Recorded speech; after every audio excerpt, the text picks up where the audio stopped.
ప్రతి సంవత్సరం red క్రాస్కి even corona టైంలో కూడా రక్తదానం చేసి కోవిడ్-19 పేషెంట్స్ కూడా చేయడం జరిగింది.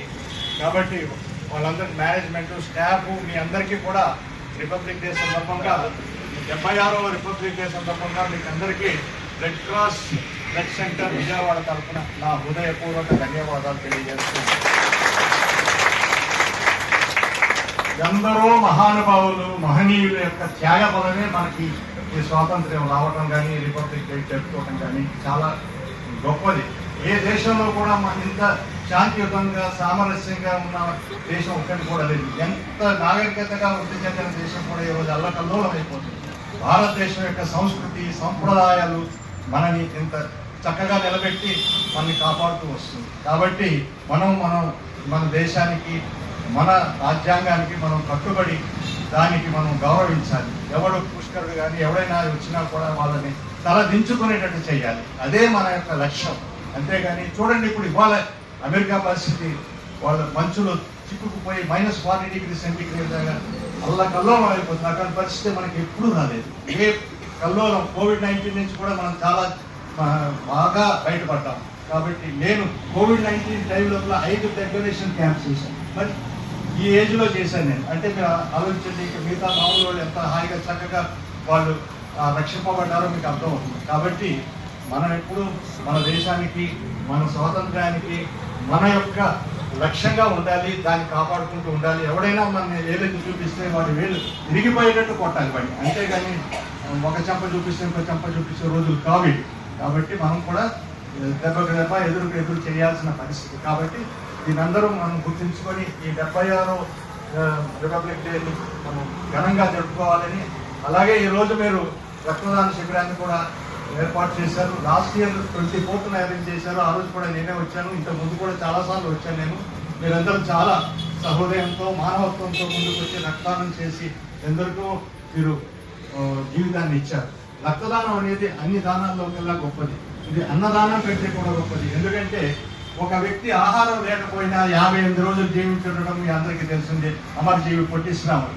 కానీ ఏదైనా కారణం చేత వ్యక్తి రక్తాన్ని కోల్పోతే అది యాక్సిడెంటే కావచ్చు, లేకపోతే సర్జరీయే కావచ్చు, కొన్ని నిమిషాల్లోనే రక్తం ఎక్కించాలి.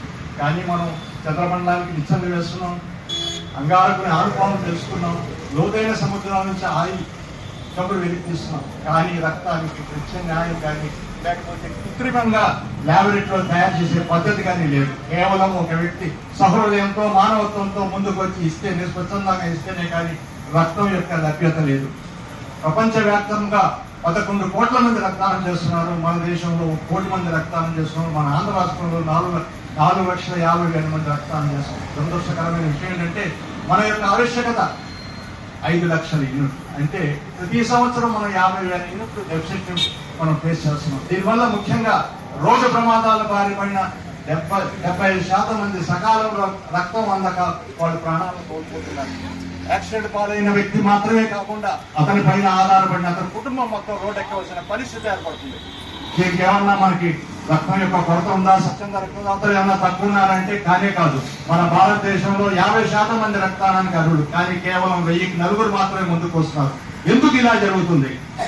కొందరికి సూర్యుని చూసి సూర్యుని నొప్పిని కలిగిస్తుందేమోనన్న భయం, కొందరికి రక్తం రంగు చూస్తే భయం, కొందరికి ఈ బ్యాగులు సూదులు మళ్ళా వాడతారేమన్న అనుమానం. మాకు ముఖ్యంగా ముందుకు వచ్చి ఇచ్చేది స్టూడెంట్స్. వాళ్ళు ఇంటికి వెళ్ళిన తర్వాత వాళ్ళ తల్లిదండ్రులు తిడతారు, ఎందుకు రక్తం ఇచ్చావు, వీక్ అయిపోతావు. ఇన్ని కారణాల చేత రక్తదానం యొక్క ఆవశ్యకత వెనుక మరుగున పడిపోతుంది. కానీ రక్తదాతకు ఉండబడే ప్రయోజనాలు ఏమి? మీరు ఇచ్చే రక్తం వల్ల ఒక వ్యక్తి ప్రాణాన్ని కాపాడవచ్చు. అది బిల్ గేట్ ఎంటైర్ వెల్త్ ని వెచ్చించినా కూడా అతను ప్రాణాన్ని కాపాడలేడు. కానీ మీ రక్తదానంతో ఒక మనిషికి ప్రాణం పోయొచ్చు. కాబట్టి రక్తదాత కూడా కొన్ని ప్రయోజనాలు ఉన్నాయి. తెలుసో తెలియకో మనం అనేక రకాల ఆహారం తింటున్నాం. దానివల్ల iron overload leads to heart enlargement, liver enlargement, and also it leads to cancer, diabetes. అలాగే నేను రక్తదానం చేస్తే మీకు ఇవన్నీ రావని చెప్పలేను. కొంతవరకు మీరు వీటి నుంచి రక్షణ కల్పించుకోవచ్చు. అలాగే రక్తదానంలో కూడా ఎంతో మంది రికార్డులు సృష్టించారు. రికార్డుల కోసం కాదు, వాళ్ళు సమాజం కోసం ఏదో చేయాలి, మానవత్వంతో చేయాలనే ఉద్దేశంతో ఒక ఆయన గబ్బరుద్దీన్ ఈయన చాలా నిరుపేద గుర్రపల్లి నడిపించుకునే వ్యక్తి. సోరేపేట విలేజ్ లో హర్యానా స్టేట్ అతను 180 సార్లు రక్తదానం చేశాడు. అలాగే doctor Sushila Reddy hails from Kurnool, now residing in Canada. She donated 200 times. అందరికీ గుర్తుంచుకోవాల్సిన వ్యక్తి, మనం మర్చిపోలేని వ్యక్తి ఒక ఆయన ఉన్నాడు, జేమ్స్ హ్యారిసన్. ఆయన ఆస్ట్రేలియా దేశస్థుడు. ఆయన తన యొక్క ప్లాస్మాని 1171 టైమ్స్ ఇచ్చాడు ఆయన. సో అంతేకాదు ఆయన ఇచ్చిన ఈ మీరందరూ లేడీస్ కాబట్టి డెలివరీ టైంలో కొంతమంది రీసెస్ డిసీజ్ అనే ఒక ప్రాణాంతకమైన జబ్బు వస్తుంది. దానివల్ల పుట్టిన బిడ్డ పుట్టబోయే సమయంలో చనిపోవడం జరుగుతుంది.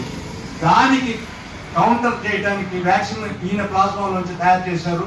దానివల్ల 20 లక్షల మంది చిన్నపిల్లలు ఈ రీసెస్ డిసీజ్ బారి నుండి రక్షించబడ్డారు. మరి చూడండి, మానవత్వం అంటే ఎక్కడో లేదు, దేవుడు అంటే ఎక్కడో లేడు, మనలోనే ఉన్నాడు, మన మధ్య ఉన్నాడు, రక్తదాతల రూపంలో ఉన్నాడు.